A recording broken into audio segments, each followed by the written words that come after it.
Hello friends, ఎలా ఉన్నారు? మంచిగా ఉన్నారా? నేనైతే మంచిగా ఉన్నాను. ఈరోజు నేను ఏం చేస్తున్నాను, ఎలా చేస్తున్నాను, ఇదైతే చాలా మంచి హెల్దీ ఫుడ్ అండి.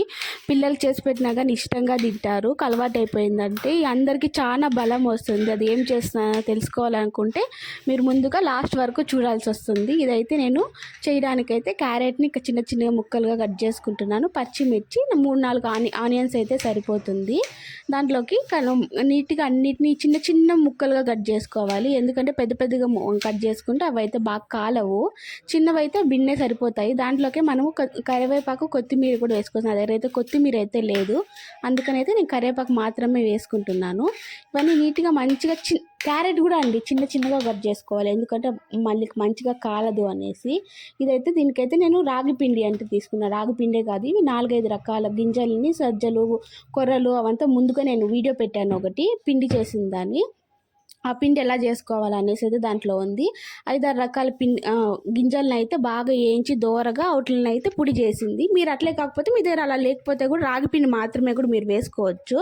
దాంట్లోకి ఆ పిండిలోకి అయితే నేను 2.5 గ్లాస్ తీసుకున్నాను. దాంట్లోకి మేము కట్ చేసి పెట్టుకున్నవి పచ్చిమిర్చి వేసుకోవాలి, చిన్న చిన్నగా కట్ చేసుకోవాలి. ఆనియన్స్, మళ్ళీ క్యారెట్ అన్నీ వేసుకొని బాగా మంచిగా కలుపుకోవాలి. దాంట్లోకి ఉప్పు తగినంత వేసుకోవాలి. దాంట్లోకి చిటికే ఒక గంటె కూడా కాదు, ఒక 4-5 చుక్కలు నూనె అయితే వేసుకోవాలి. ఎందుకంటే మనం దాన్ని బాగా తట్టినప్పుడు అయితే అది రాదు, కాబట్టి మంచిగా వేసుకోవాలి. ఈ మిశ్రమం అంతా బాగా కలుపుకోవాలి. మంచిగా కలుపుకొని ఎట్లా కలుపుకోవాలంటే కొంచెం మెత్తగానే ఉండాలి. అట్లా అంత మాత్రం కలుపుకోవాలి, లేకపోతే తట్టేటప్పుడు కష్టమైపోతుంది మనకి. అంతే అండి, అది బాగా మంచిగా రౌండ్స్గా చేసుకోవాలి. ఇదైతే నిజంగా చాలా బాగుంటుంది, నాకైతే చాలా ఇష్టం. ఇదైతే మా ఇంట్లో కూడా అందరూ తింటారు. కాలుస్తా అంటేనే అసలు ఉండట్లేదు, అప్పటికప్పటికి అయిపోతుంది. దీనైతే రాగి రొట్టె అంటారు. అందుకనేసి చిన్న చిన్న బాల్స్ లాగా చేసుకొని నాకు ఎన్ని కావాలో అన్ని బాల్స్ అయితే చేసుకున్నాను. దీనికైతే మళ్ళీ పెనం పెట్టుకొని దాని మీద కొంచెం ఆయిల్ బాగా పూసుకొని దాని మీద అయితే మనం తట్టుకోవాలి. దాన్ని తట్టుకునేటప్పుడు మన దగ్గర గ్లాస్లో అయినా గిన్నెలో అయినా నీళ్ళు పెట్టుకోవాలి. ఎందుకంటే తట్టేటప్పుడు మనకు కష్టం అవుతుంది. వేడిగా దాని మీద తడుతాం కాబట్టి ఆ సెగంతా మన అరిచేతికి తగులుతూ ఉంటుంది. అందుకనేసి నీళ్ళు చల్లుకుంటూనే తట్టుకోవాలి. తట్టుకున్న తర్వాత ఏం లేదండి, మళ్ళీ ఇంకా కొంచెం ఆయిల్ అప్లై చేసుకుంటే సరిపోతుంది. పైన కొంచెం ఆయిల్ వేసుకుంటే సరిపోతుంది. అది కాల్చేటప్పుడు కూడా మనం ఎట్లా కాల్చాలంటే కొంచెం సేపు సిమ్లో పెట్టుకోవాలి. ఎందుకంటే కొంచెం మందంగా వస్తుంది కదా, మనం ఎంత పల్సన్గా కావాలంటే కూడా అంత పల్సన్గా తట్టుకోవచ్చు. దాన్ని ఏం కాదు, ఈజీగానే తట్టుకోవచ్చు.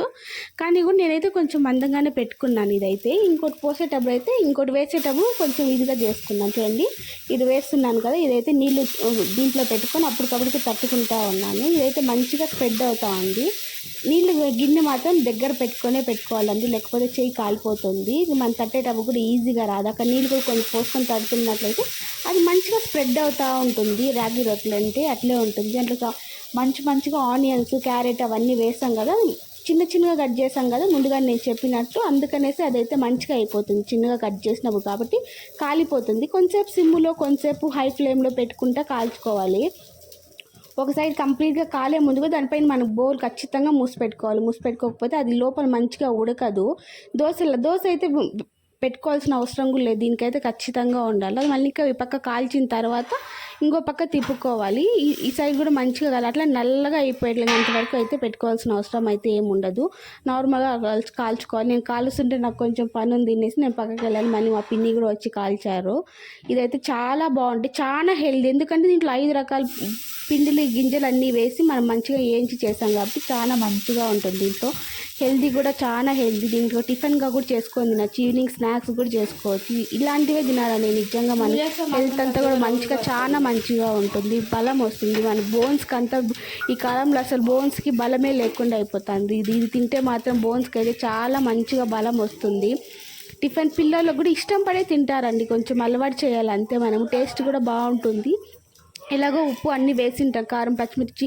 దీంట్లో క్యారెట్, బీట్రూట్ మనకి ఇష్టం వచ్చినవన్నీ కూడా వేసుకోవచ్చు, అది కూడా హెల్తీగానే ఉంటుంది. ఇలాంటివి రోజు రైస్ తిని దోశలు, ఇడ్లీలు వీటి వల్ల అయితే చాలా హెల్త్ మనకు పాడైపోతుంది అంటే ఏం దొరకట్లేదండి దాంట్లో మనకు పోషకాలు.